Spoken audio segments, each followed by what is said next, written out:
విఘ్నేశ్వరాయ నమః. ఓం సచ్చిదానంద పరబ్రహ్మ పురుషోత్తమ పరమాత్మ శ్రీ భగవతి సమేత శ్రీ భగవతే నమః. శ్రీ భగవతే నమః. శ్రీ భగవతే నమః. ఓం భక్తులకు నమస్కారం. ఆ ఏకైక భగవంతుడు పరంజ్యోతి మానవ రూపంలో, అమ్మ భగవాన్ రూపంలో భూమి మీద ఉన్నారు. కలియుగం అంతం చేసి స్వర్ణయుగాన్ని తీసుకురావడానికి ఆయన కృషి చేస్తున్నారు.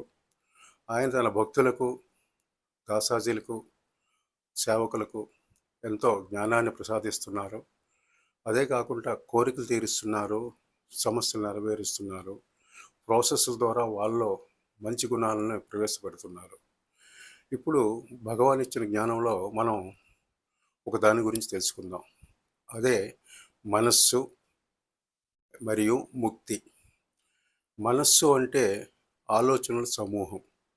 ఉదాహరణకు ఇల్లు మనస్సు అయితే అందులో ఇటుకల ఆలోచనలు.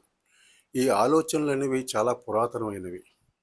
ఈ ఆలోచనలు ఆలోచన వరం నుంచి, సృష్టిలో ఆలోచన వరం నుంచి మనకి, మనిషి నుంచి మనిషికి, వస్తువు నుంచి మనిషికి, వస్తువు నుంచి వస్తువుకు ఈ విధంగా ప్రవహిస్తుంటాయి. ఇవి మనకి సృష్టించుకునే ఆలోచనలు కావు. ఏంటి నాకు ఇటువంటి ఆలోచన వచ్చింది అని బాధపడవలసిన అవసరం లేదు. ఉదాహరణకు ఒకసారి గాంధీజీ జైల్లో ఉండేటప్పుడు తనకు ఒక ఆలోచన వస్తుంది. ఏమనంటే ఆ జైలర్ని మర్డర్ చేద్దామని. నాకు ఈ ఆలోచన వచ్చింది, ఏంటి ఎక్కడి నుంచి అని చెప్పి ఆయన ట్రేస్ చేస్తే, ఆయన తినే అన్నం ద్వారా, ఆ అన్నం వండిన కుక్ ద్వారా, ఆ కుక్ ఆలోచన, ఆ జైలర్ని మర్డర్ చేద్దామన్న ఆలోచన కుక్ దగ్గర నుంచి అన్నం ద్వారా ఈ గాంధీజీకి రావడం జరిగింది. అలాగే ఆలోచనలు ఒకరి నుంచి ఒకరు ప్రవహిస్తుంటాయి కానీ మనం సృష్టించినవి కావు. ఈ ఆలోచనలు ఎక్కువగా మనకి ఫ్యూచర్వి లేదా పాస్ట్వి వస్తుంటాయి. వచ్చి మనల్ని భయాందోళనకు గురి చేస్తాయి. కోపము, ద్వేషము, భయము, అభద్రతా భావము, అపరాధ భావము ఇటువంటివన్నీ క్రియేట్ చేస్తూ ఉంటాయి. దానివల్ల ఏంటంటే మనకి హెల్త్ పాడవుతుంటుంది. మనం చేసే పని క్వాలిటేటివ్గా ఉండదు, ఎక్కువ టైం తీసుకుంటుంది. ఉదాహరణకు ఒక గృహిణి తను వంట చేస్తూ ఉంటుంది. చేస్తూ ఉంటే తను కొడుకు గురించి ఆలోచిస్తూ ఉంటుంది. ఒక ఆలోచన వస్తుంది, కొడుకుకి ఉద్యోగం రాలేదు ఎలా.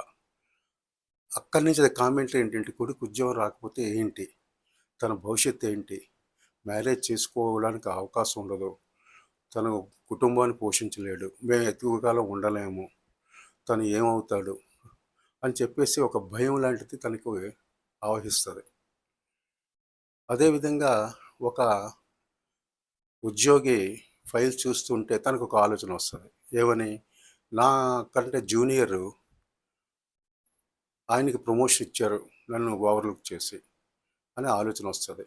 దాని మీద కామెంటరీ ఏమొస్తుందో, ఆలోచన మళ్ళీ పొడిగించడం. అవును కరెక్టే, ఆయనకి ఇచ్చారు, నాకు అన్యాయం చేశారు, బహుశా ఆయన బాస్కి రిలేటివ్ అయి ఉండొచ్చు, అందుకే ఆయనకి ఇచ్చి ఉంటారు, ఇప్పుడు ఇదంతా అన్యాయం, ఈ సమాజాన్ని నమ్మలేం అని చెప్పి ఆయనకి ఒక ద్వేషం లాంటిది వస్తుంటుంది. సో ఈ విధంగా ఇచ్చినప్పుడు ఆయన సరిగ్గా పని చేయలేడు, క్వాలిటేటివ్గా ఆయన ఫైల్స్ చూడలేడు. కాబట్టి భగవాన్ ఏమంటారంటే, ఆలోచన వచ్చేటప్పుడు ఆ ఆలోచనని చూడండి, అంతేగాని అక్కడి నుంచి మీరు ఎస్కేప్ అవ్వద్దు. ఎస్కేప్ అవ్వడానికి టీవీ చూడడము, సినిమా చూడడము, లేకపోతే మొబైల్ చూడడం, పేపర్ చదవడం, లేకపోతే పార్కు పోవడం, ఈ విధంగా చేయకుండా చేస్తే మళ్ళీ వస్తుంటుంది అది. కాబట్టి ఆగి నాకు ఈ ఆలోచన వచ్చింది, దీని వెనక ఏంటి భావం అనేది గుర్తించాలి. మరి గృహిణికి వచ్చే ఆలోచన వెనక భావం ఏంటంటే అభద్రతా భావం, భయం అన్నమాట. భయం కలిగింది, అభద్రతా భావం. సో అదేవిధంగా ఈ ఉద్యోగికి వచ్చిన ఆలోచన వెనక ఏముంది, తనకి ఈర్ష్య, తన జూనియర్కి ఇచ్చేసారని ఒక ఈర్ష్య, ద్వేషం, అది గుర్తించాలి. ఆ విధంగా గుర్తించేటప్పుడు ఏమవుతుందంటే ఆలోచన ఆటోమేటిక్గా డిజాల్వ్ అయ్యి అక్కడ ఎనర్జీ సేవ్ అవుతుంది, జాయ్ అండ్ పీస్ అనేది వస్తుంటుంది. ఉదాహరణకు దొంగ మన ఇంట్లో వచ్చేటప్పుడు మనం చూస్తున్నాం అనుకో, అది వాడు గమనించాడు అనుకో, వాడు దొంగతనం చేయడం వెళ్ళిపోతాడు. అదేవిధంగా ఆలోచించినప్పుడు ఆలోచన చూసినట్లయితే ఆటోమేటిక్‌గా అది డిజాల్వ్ అయిపోతుంది. సో, దీన్నే మనకి ఇప్పుడు ఈ విధంగా చేయడం వలన ఏమవుతుందంటే ఎనర్జీ సేవ్ అయ్యి, ఆ గృహిణి ఆ వంట ఒక అరగంటలో, గంటలో చేయవలసింది 10 నిమిషాల్లో చేసేస్తది క్వాలిటేటివ్‌గా. ఒక ఉద్యోగి ఒక 4 గంటలు చేయవలసిన ఫైల్స్ ఒక గంటలో చేసేస్తారు. సో, అక్కడ క్వాలిటీ ఆఫ్ వర్క్ పెరుగుతుంటుంది. తర్వాత మనస్సులో ప్రశాంతత ఉంటుంది, జాయ్ ఉంటుంది, టెన్షన్ ఉండదు.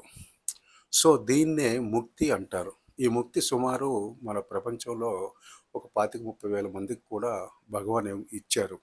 ఈ ముక్తి అనేది మనకి మనం ప్రయత్నిస్తే వచ్చేది కాదు. భగవాను బ్రెయిన్ సర్జరీ చేసి న్యూరో బయోలాజికల్ షిఫ్ట్ తీసుకొస్తారు. దానివల్ల ఈ ముక్తి అనేది వస్తుంది. మనకి ఆలోచనలనేవి ఆగుతాయి. ఎలా అంటే ఆలోచనలు ఆగడం అంటే పూర్తిగా ఆగిపోవడం కాదు. కామెంటరీ ఆగిపోతుంది.